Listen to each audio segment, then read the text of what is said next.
नमस्कार.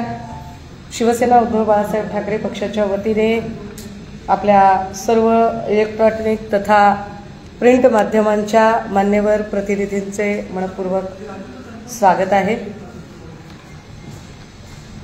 5 डिसेंबरला 20 तारखेला राज्यामध्ये निकाल लागले आणि त्यानंतर 20 तारखेला निकाल लागले आणि 5 तारखेला राज्याच्या मुख्यमंत्र्यांनी शपथ घेतली. 10 दिवसानंतर शपथ घेतली आणि तब्बल 1 महिन्यानंतर राज्यामध्ये मंत्रिमंडळ काल अस्तित्वात आलं. मात्र अजूनही त्यांचे पोर्टफोलिओ तयार झालेले नाहीत आणि त्या पोर्टफोलिओला पुन्हा 2 दिवस अजून जास्तीचे लागत आहेत. मात्र या सगळ्या काळामध्ये ज्या महाराष्ट्रात अनेक घटना घडल्या त्याला जबाबदार कोण आहे? महाराष्ट्रात ज्या खून, हत्या, मारामारी, जाळपोळ, हिंसाचार या सगळ्या घटना घडल्या, याची जबाबदारी नेमकं कोण घेणार आहे यावरती सन्माननीय मुख्यमंत्री आणि उपमुख्यमंत्री महोदयांनी बोललं पाहिजे. या सगळ्या 1 महिन्याच्या काळामध्ये मी पहिल्यांदा तर सगळ्या कालच्या नवनिर्वाचित मंत्री महोदयांचे सगळ्यांचे आम्ही अभिनंदन करतो, त्यांना शुभेच्छा देतो. मात्र या सगळ्या मंत्री महोदयांमध्ये माझी अशी अपेक्षा होती की ज्यांच्यावर अनेक प्रकारच्या भ्रष्टाचाराचे डाग लागलेले आहेत, ज्यांचं रिपोर्ट कार्ड अगदी ज्याला आम्ही आमच्या गावाकडच्या भाषेत ढकलपास म्हणतो, एटीकेटी लागणं म्हणतो, अशा पद्धतीचं रिपोर्ट कार्ड आहे, अशा लोकांना कदाचित मंत्रिमंडळात स्थान मिळणार नाही असं वाटलं होतं. ड्रगच्या संबंधाने ज्यांनी अनेक दावे केले मात्र एकाही ना आरोपीला पकडलं, ना ड्रग्जला आळा घातला, ना राज्यातल्या एकूण जे काही दारू, मटका, जुगार वेगवेगळे व्यवसाय होते त्याला कुठेही पायबंद बसला. अशा राज्य उत्पादन शुल्क सांभाळणारे तत्कालीन मंत्री शंभूराज देसाई यांचा मंत्रिमंडळातला समावेश हा थक्क करून सोडणारा आहे. नाशिकमध्ये ललित पाटील आणि ड्रग्जचे अनेक एमडी ड्रग्जचे साठे सापडले. पालकमंत्री म्हणून तत्कालीन पालकमंत्री दादा भुसे पूर्णतः अपयशी ठरले होते, तरीही पुन्हा त्यांचा मंत्रिमंडळातला वावर हा अगदीच म्हणजे धक्कादायक आहे. अत्यंत वाचाळपणासाठी प्रसिद्ध असणारे बदमाश संजय सिरसाट यांना मंत्रिमंडळामध्ये घेणं हे तर म्हणजे पुन्हा एकदा महिलांचा अवमान आणि अवहेलना करणारं. मला वाटते भाजपाचे देवेंद्र भाऊ आणि त्यांच्यासोबत काही चित्रविचित्र भाषा करणाऱ्या बायका या सगळ्यांना काल संजय राठोडांचा शपथविधी घेताना पूजा चव्हाणच्या आत्म्याला काय वाटलं असेल याचा कदाचित विचार करायची त्यांना गरजच पडली नसेल. मी भारतीय जनता पार्टीचे आभार एका गोष्टीसाठी मानले पाहिजे की 4 दिवसांपूर्वी आम्ही एक पत्रकार परिषद घेतली होती आणि त्या पत्रकार परिषदेत स्पष्टपणे सांगितलं होतं की तानाजी सावंत आणि धर्मराव बाबा आत्राम या दोघांच्या संगनमताने जो बनावट औषध पुरवठा झालेला आहे त्या बनावट औषध पुरवठ्यामुळे महाराष्ट्रातल्या हजारो लोकांचा जीव गेला असता. अशा लोकांवरती गुन्हे दाखल व्हावेत, अर्थात त्यांना काल मंत्रिमंडळापासून बाजूला ठेवण्यात आलं आहे. हे अभिनंदनीय गोष्ट आहे.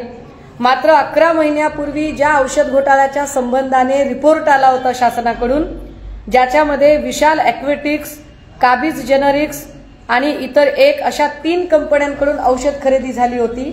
आत्तापर्यंत ज्या मंत्रिमंडळामध्ये आरोग्यमंत्री आलेले आहेत त्या आरोग्यमंत्र्यांनी जी औषध खरेदी केलेली आहे ती थेट मुंबईमध्ये बसणाऱ्या आरोग्य संचालकांकडून ती औषध खरेदी झाली आहे. मात्र तानाजी सावंतांनी एक नवी प्रथा पाडली आणि त्या नव्या प्रथेमध्ये त्यांनी औषध खरेदी प्राधिकरण केंद्र सुरू केलं. या औषध खरेदी प्राधिकरण केंद्रावर एक IAS अधिकारी नेमला, ज्या IAS अधिकाऱ्याची मेडिकलची पार्श्वभूमी अजिबात नाही. हे औषध खरेदी प्राधिकरण उभं करणं म्हणजे सरळ भ्रष्टाचाराची समांतर यंत्रणा उभा करण्यासाठी होतं. या प्राधिकरणकडून 3 कंपन्यांना टेंडर देण्यात आले महाराष्ट्रामध्ये. ज्या कंपन्यांना टेंडर दिले त्या कंपन्यांनी 50,26,925 गोळ्या महाराष्ट्रामध्ये वितरित केल्या होत्या. त्यातल्या 2 प्रमुख गोळ्या होत्या, एक होती पॅरासिटामॉल आणि दुसरी होती अजिथ्रोमायसिन. पॅरासिटामॉलमध्ये पोटॅशियमचा कंटेंटच नाहीये तर अजिथ्रोमायसिनच्या गोळ्या भलत्याच काहीतरी दिल्या गेल्या.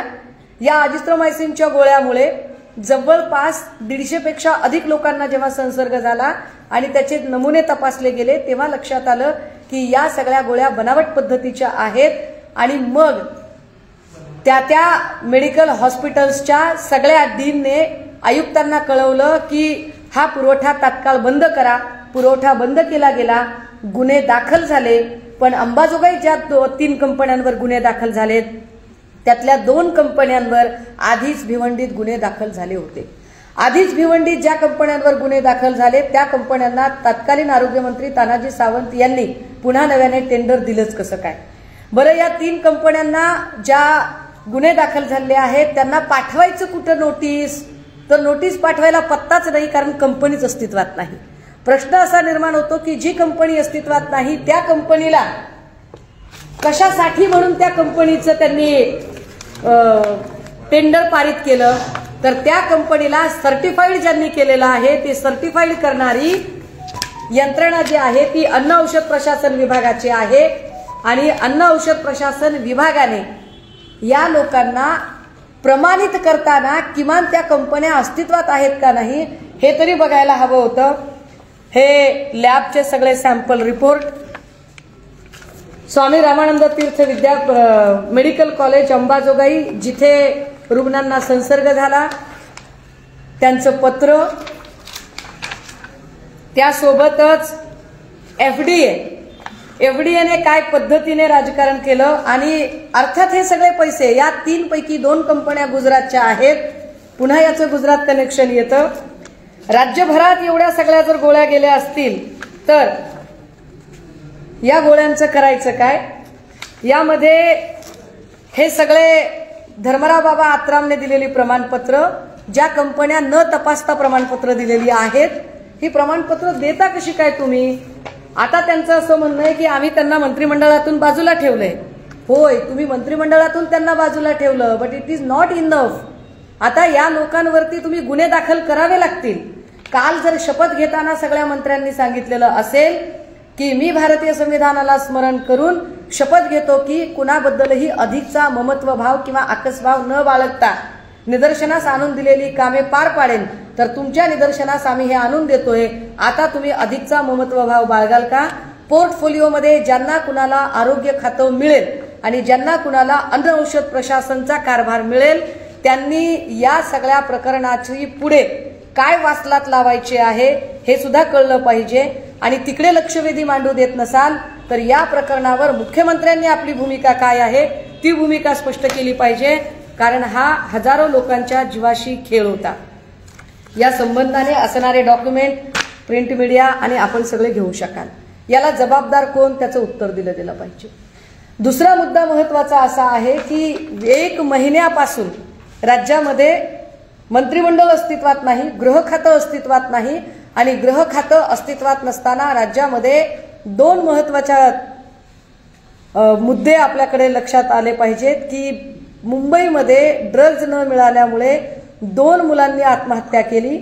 बीड मस्साजोगमध्ये संतोष देशमुख यांची अत्यंत निर्घृण पद्धतीने हत्या झाली, ज्याच्यातले आरोपी अजूनही सापडलेले नाहीत. तिसरं, अंबडमध्ये 11वीच्या तरुणीने आत्महत्या केली छेडछाडीला कंटाळून. ते अख्खं मुलांचं रॅकेट आहे असं कळतं की जे मुलींचे अश्लील व्हिडिओ बनवून मुलींना ब्लॅकमेल करतं. याची जबाबदारी गृह खातं म्हणून पोर्टफोलिओ जर देवाभाऊच सांभाळणार असतील तर देवाभाऊ या पोर्टफोलिओनुसार या लोकांचं तुम्ही काय करणार आहात, तुम्हाला प्रश्न विचारावा लागेल. आणि अत्यंत अत्यंत महत्वाचं या पत्रकार परिषदेचं कोर कारण की का मला इथे यावं लागतंय आणि तुमच्याशी बोलावं लागतंय. साधारणतः 5 दिवसांपूर्वी परभणीमध्ये विश्वरत्न डॉक्टर बाबासाहेब आंबेडकर यांच्या पुतळ्याचं जवळ असलेल्या संविधानाची प्रति ही उद्ध्वस्त करण्यात आली. ही प्रत उद्ध्वस्त केल्यानंतर साहजिक आहे आंबेडकरी जनतेमध्ये एक संतापाची लाट येणं फार स्वाभाविक होतं. परंतु ती संतापाची लाट येताना जेव्हा ही घटना लक्षात आली अगदी त्याच वेळेला परभणीतल्या आंबेडकरी चळवळीतल्या सगळ्या कार्यकर्त्यांनी परभणी जिल्हा कलेक्टर आणि परभणी जिल्हा SP यांच्या निदर्शनास ही बाब आणून दिली. SP आणि कलेक्टर हे स्वतः आले त्यांनी बाबासाहेबांच्या पुतळ्याला हार घातला. पुतळ्याला हार घातल्यानंतर आता प्रकरण शांततेत मिटत होतं. आंबेडकरी चळवळीतल्या अनुयायांनी सांगितलं की उद्या आम्ही शांततेत बंद पाडणार आहोत. बंदचं आवाहन त्यांनी केलं होतं.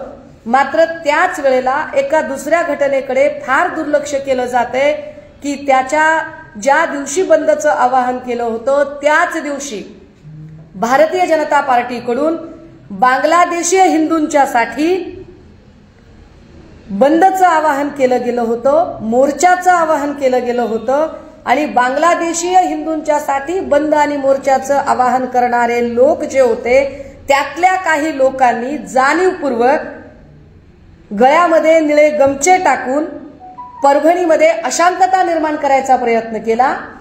परभणीमध्ये दंगल सदृश्य परिस्थिती निर्माण केली. ही दंगल सदृश्य परिस्थिती इतकी मोठी होती की आदल्या दिवशी जर स्वतः कलेक्टर महोदय आणि एसपी महोदय हे स्वतः बाबासाहेबांच्या पुतळ्याला हार घालायला गेले असतील तर कलेक्टर आणि एसपी या दोनही अत्यंत वरिष्ठ अधिकाऱ्यांच्या हे लक्षात यायला पाहिजे की पूर्व प्रतिबंधात्मक काळजी काय घ्यायला हवी. विशेषतः जर त्याच दिवशी बांगलादेशी हिंदूंच्यासाठी भारतीय जनता पार्टी प्रणित मोर्चा निघणार असेल तर यातनं काही वेगळं होऊ शकतं याची काळजी त्यांनी घ्यायला हवी होती. परभणीतल्या छोट्या मोठ्या व्यापाऱ्यांचं नुकसान झालं हे आम्हाला मान्यच आहे आणि त्याचं कोणी समर्थनच करत नाही. पण परभणीतल्या छोट्या मोठ्या व्यापाऱ्यांचं जे नुकसान झालं तिथे जी तोडफोड झाली ती तोडफोड नेमकी केली कोणी? ती तोडफोड करण्यासाठी जे निळे गमछे गळ्यात घालून जे लोक पुढे आलेले होते ते लोक होते तरी कोण? या लोकांची चौकशी का केली जाऊ नये आणि त्यावर कुणीच का बोलत नाही? हा जो नेमका जो गोंधळाची एकदम परिस्थिती झाली, ज्या कलेक्टर ऑफिसमध्ये एरवी 5 लोक जाऊ देत नाहीत त्या कलेक्टर ऑफिसमध्ये अचानक 500 लोक जातात. म्हणजे कलेक्टर ऑफिसच्या तिथे बंदोबस्त नव्हता का? पोलिसांनी पुरेशी काळजी घेतली नव्हती का? पोलिसांनी ठरवून परिस्थिती चिघळण्याची वाट बघितली का? आणि त्यानंतर संध्याकाळी कोम्बिंग ऑपरेशनच्या नावाखाली जे मारहाण करण्यासाठी या मारहाणीचे अनेक फुटेजेस मी आपल्या सगळ्यांना पाठवू शकेल की फक्त तोडफोडीचे फुटेज ज्या वेळेला सगळे मीडिया दाखवत आहे त्यावेळेला पोलिसांनी एकेका आंबेडकरी चळवळीतल्या तरुणांना काय पद्धतीने खिंडीत गाठून मारहाण केली आणि अमानुष पद्धतीने प्रियदर्शनी नगरमधील एक महिला, मी जाणीवपूर्वक नाव टाळतेय, या महिलेला इतक्या वाईट पद्धतीने मारहाण, झोंबाझोंबी आणि इतक्या गलिच्छ पद्धतीने तिच्यासोबत वर्तन व्यवहार केला, जी अजूनही हॉस्पिटलमध्ये उपचार घेत आहे. याची उत्तरं कोण देणार आहे? यावर कोण बोलणार आहे? काल परभणीमध्ये एका तरुणाचा मृत्यू झाला. मृत्यू झालेला कोण आहे? नाव आहे सोमनाथ सूर्यवंशी. सोमनाथ सूर्यवंशीचे काही फोटोग्राफ माझ्याजवळ आहेत. पीसीआर झाला सोमनाथ सूर्यवंशीचा.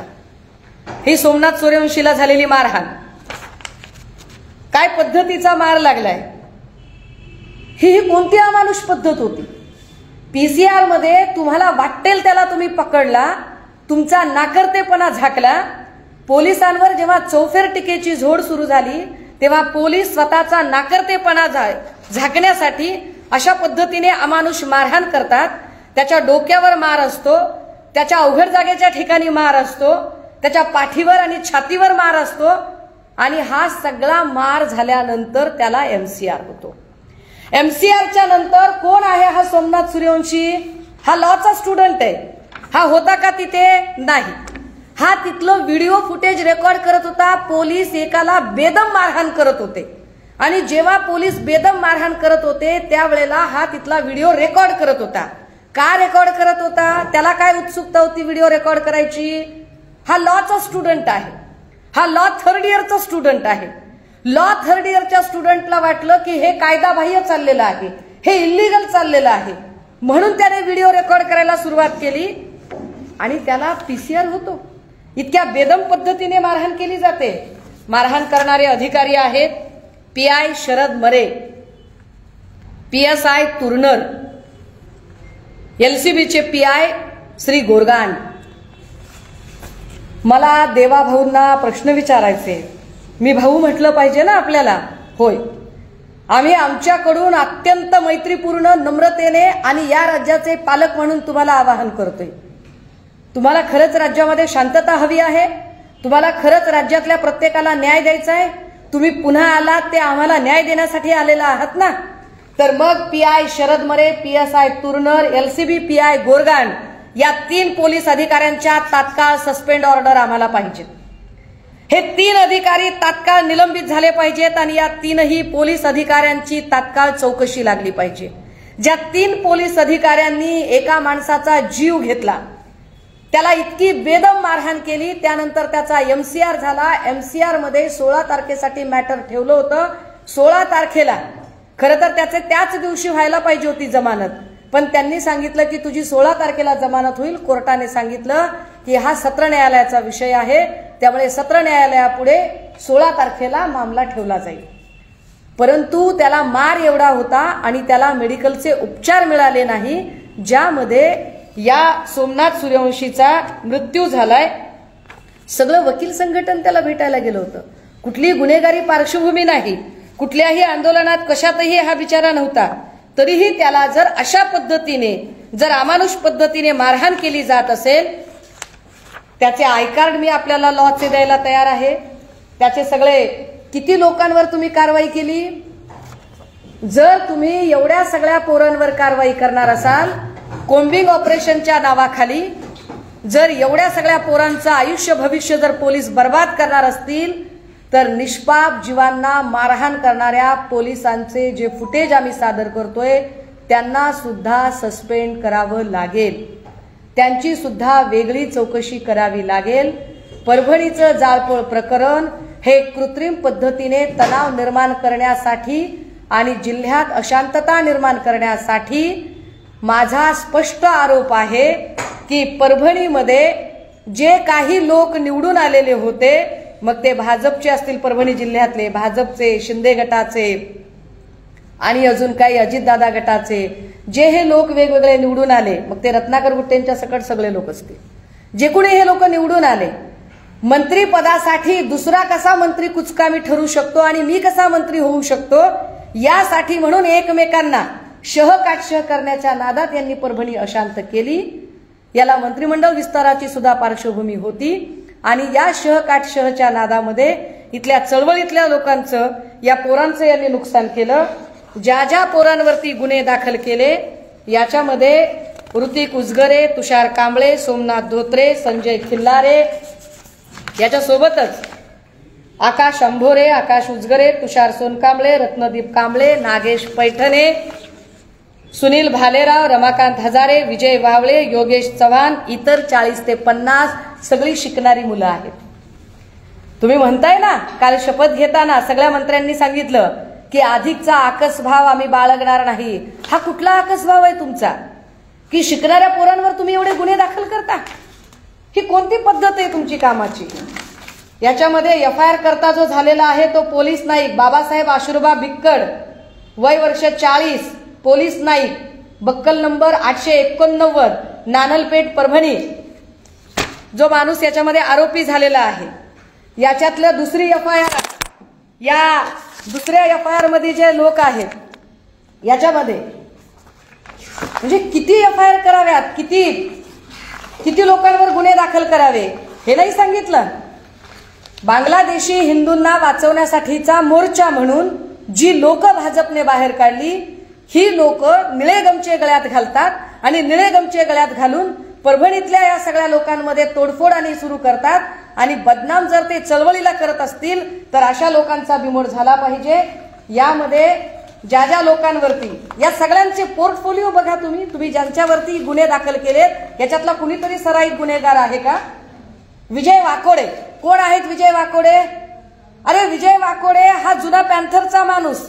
या माणसाला एवढ्या शारीरिक व्याधी आहेत की सध्या हा माणूस जागचा हलू शकत नाही. विजय वाकोडेची सध्या शुगर आणि अनेक आजारांनी त्रस्त आहे. जुना जनता पॅन्थरचा माणूस आहे आणि हा माणूस रस्त्यावर येऊन तोडफोड करूच शकत नाही. अशा माणसाला मध्ये घेता तुम्ही? रवी सोनकांबळे, नगरसेवक राहिलेला माणूस, अत्यंत समंजस, परभणीमध्ये शांतता राहण्यासाठी कित्येक वेळा शांतता कमिटीवर काम केलेला माणूस, सुधीर साळवे, साई नरवडे, महादेव ननावरे, काय नावं घेताय? किशोर बोराडे, सतीश भालेराव, विनोद दवले, आत्माराम राऊत, विशाल जंगले, सूरज खिल्लारे, रमेश मोरे, श्रीशांत भावळे, महेश कोकाटे, चंद्रकांत जोंधळे, सिद्धार्थ काकडे, अमोल जोंधळे, सिद्धार्थ रायभोळे, किरण जोंधळे, एका कुटुंबातली अख्खी कुटुंब उद्ध्वस्त, म्हणजे जामीन घ्यायला सुद्धा कोणी शिल्लक नाही राहायला पाहिजे. सोमनाथ सूर्यवंशी 20 नंबरचा आरोप, 20 नंबरला FIR मध्ये या माणसाचं नाव आहे. आणि हा सोमनाथ सूर्यवंशी हा लॉचा स्टुडंट 3rd इयरचा, जो फक्त आणि फक्त व्हिडिओ रेकॉर्ड करत होता. याला इतकी बेदम मारहाण केली गेली की याची मारहाण अक्षरशः जणू याच्यावरती एखाद्या धारदार शस्त्राने वार करावेत अशा पद्धतीची मारहाण जर तुम्ही सोमनाथ सूर्यवंशीला करत असाल आणि त्याचा बळी जात असेल, भलेही तो MCR मध्ये मेला, त्याचा MCR चालू असताना तो गेला, पण त्याला पोलीस कस्टडीमध्ये अमानुष मारहाण केली गेली म्हणून तो मेला. आमची देवेंद्र फडणवीस साहेबांना विनंती आहे, भाऊ मी सभागृहात काम करत नाही, मी सभागृहात असते तरी आपल्यासमोर हे मांडू शकले असते, पण सभागृहात माझ्या पक्षाचे सदस्य आहेत, माझ्या पक्षाच्या सगळ्या मंडळींना, विधानसभा आणि विधान परिषदेतल्या, विधान परिषदेचेही सगळे सदस्य आणि विधानसभेचे सगळे सदस्य, या सगळ्या सदस्यांना मी यावर बोलले, पण त्यांचं असं म्हणणं पडलं की ताई लक्षवेधी घेणार नाहीत. का लक्षवेधी घ्यायची नाही तुम्हाला? कारण तुमच्याकडे तुम्हाला विरोधी पक्ष नेताही नेमायचा नाही आणि विरोधकांचा आवाजच ऐकायचा नाही. तुम्हाला लक्षवेधीमध्ये हे सगळे प्रश्नच ऐकायचे नाहीत ना, तर मग याला न्याय कोण देणार? जर तुम्ही याला न्याय देणार नसाल आणि 2 दिवसात PI, मी पुन्हा रिपीट करते, पोलीस निरीक्षक शरद मरे, पोलीस उपनिरीक्षक तुरनर आणि लोकल क्राईम ब्रांचचे पोलीस निरीक्षक गोरगांड, या 3 लोकांच्या यांना तात्काळ निलंबित करून जर यांची स्वतंत्र चौकशी सुरू झाली नाही तर 2 दिवसांनी मला स्वतःला परभणीत जाऊन बसावं लागेल. देवाभाऊ, आपल्याकडून माझ्या अपेक्षा आहेत, मागचं सगळं आम्ही पुसून एक नवा अध्याय सुरू करायला तयार आहोत. नवा अध्याय म्हणून नवा गडी, नवं राज्य नाहीये, राज्य जुनंच आहे, पण या नव्या घडीकडून आमच्या अपेक्षा आहेत की महाराष्ट्र शांत ठेवण्यासाठी आणि चळवळीतल्या लोकांना आश्वस्त करण्यासाठी. आणि हे काय इतक्या पोटतिडकीने सांगावं लागतंय, तुम्ही फक्त गुन्हे दाखल करत नाही आहात तर तुम्ही अख्खी चळवळ बदनाम करत आहात. आणि व्यक्ती बदनाम झाली तर चालते, संस्था बदनाम होऊन चालत नाही. यासाठी म्हणून या 3ही आणि हे 3ही पोलीस निरीक्षक, हे 3ही पोलीस अधिकारी हे परभणीच्या मोंडा पोलीस स्टेशनचे कर्मचारी आहेत. परभणी मोंडा पोलीस स्टेशन या 3 पोलीस कर्मचाऱ्यांवरती तात्काळ गुन्हे दाखल व्हावेत. सदोष मनुष्यवधाचा गुन्हा दाखल करत यांना निलंबन केलं जावं आणि यांची तात्काळ चौकशी व्हावी, ही आमची अपेक्षा आहे. 2 दिवसात जर हे होणार नसेल तर मला 2 दिवसानंतर परभणीत स्वतःला आंदोलनासाठी मैदानात उतरावं लागेल. अपेक्षा आहे की ती वेळ आपण येऊ देणार नाहीत. एवढ्यासाठी ही पत्रकार परिषद होती. बोला. पत्रकारांना याच्या कॉपीज हव्या असतील, मी कॉपीज द्यायला तयार आहे. FIRच्या कॉपीज आहेत, काय मारहाण झाली त्याच्या कॉपीज आहेत. इलेक्ट्रॉनिक माध्यमांच्या प्रतिनिधींना काय पद्धतीने मारहाण झाली त्याचे व्हिडिओ फुटेज द्यायला मी तयार आहे. की पोलिसांनी काय मारहाण केली आणि पोलीसच स्वतः ऑटोंची तोडफोड करत होते, पोलीस स्वतः गाड्यांची तोडफोड करत होते. राहिला प्रश्न या सगळ्या लोकांना, यांना बाहेर काढण्यासाठी वकील संघटना समर्थ असतील. मुख्यमंत्री साहेब म्हणतात की जे संविधानाला मानतात, बाबासाहेबांना मानतात, त्यांनी संविधानिक जे संविधान मागून पत्कारला पाहिजे. मुख्यमंत्री साहेब या घटनेवर एक शब्द बोलल्यानंतर तिथे जाऊन बघत नाही. महाराष्ट्रात परभणीत इतके मोठ्या प्रमाणात दंगल होते आणि तिथे मुख्यमंत्री म्हणल्यानंतर ते जाऊ शकत नाही. काय तुम्हाला वाटतं या संदर्भात? सन्माननीय मुख्यमंत्री महोदयांचं वक्तव्य माझ्यासाठी परमादरणीय. भारतीय संविधानाप्रमाणे सगळ्यांनी वागलं पाहिजे, संविधानाचा आदर केला पाहिजे आणि संविधानाला मानणाऱ्या लोकांनी तर संविधानाचा आदर केलाच पाहिजे. पण माझं म्हणणं हे आहे की ज्यांनी तोडफोड केली मुळात ते चळवळीचे लोकच नव्हते, ते संविधान मानणारे नव्हते. निळे गमचे घालून कोण गेलं होतं परभणी अशांत करायला, त्यांना शोधा असं माझं म्हणणं आहे. आंबेडकरी अनुयायांच्या आडून कुणी परभणीमध्ये जाळपोळ केली, तोडफोड केली, त्याची चौकशी झाली पाहिजे. आणि सोमनाथ सूर्यवंशी, आणि चला 1 मिनिटासाठी असं गृहीत धरू की तुम्हाला एखादा आरोपी सापडला, त्याचा जीव घेण्याचा अधिकार कुणी दिला? देवेंद्र भाऊंनी आम्हाला उत्तर द्यावं. सोमनाथ सूर्यवंशीचा जीव घ्यायचा अधिकार PI मरे, PSI तुर्नर आणि LCB PI गोरगांड यांना कुणी दिला होता? त्यामुळे या 3ही मोंढा पोलीस स्टेशनच्या अधिकाऱ्यांचे तात्काळ निलंबन होणं अपेक्षित आहे. काही एक प्रश्न आहे, बोला. या परभणी घटनेमागे हिंदुत्ववादी संघटना अजून भाजपचा हात होता का असं वाटतं? नाही, मला असं म्हणायचं नाही. मला एवढंच म्हणायचंय की त्या एकाच दिवशी बांगलादेशीय हिंदूंच्या संरक्षणासाठीचा मोर्चा निघाला. त्याच दिवशी बंदची हाक होती. बंदची हाक माहीत नाही असं असूच शकत नाही, कारण स्वतः जिल्हाधिकारी आणि जिल्हा पोलीस अधीक्षक दोघेही बाबासाहेबांच्या पुतळ्याला हार घालायला आले होते. तिथे सगळे जुने जाणते आंबेडकरी चळवळीचे कार्यकर्ते होते. त्यांनी सांगितलं की उद्या बंद होणार आहे आणि फार फार तर आम्ही जुजबी इथं येऊ, आम्ही एखादं त्रिसरण पंचशील करू आणि आम्ही निघून जाऊ. परंतु दुपारी 2-3 नंतर जी परिस्थिती बिघडली ती कुणामुळे बिघडली? पोलिसांनी पूर्वप्रतिबंधात्मक कारवाई का केली नाही? राज्यामध्ये गृह खातं, गृहमंत्री अस्तित्वात नाही, त्याचा हा परिणाम आहे का? पोलिसांना योग्य मारत आहेत, त्यासोबत एक पगडी घालून व्यक्ती आहे, तो एक लाठीने मारताना दिसताय तो व्हिडिओ. त्यानंतर असे व्हिडिओ व्हायरल झाले की करत आहे. या सगळ्या संदर्भात तुम्ही 3 लोकांवर आरोप करताय की त्यांच्यावर कारवाई झाली पाहिजे.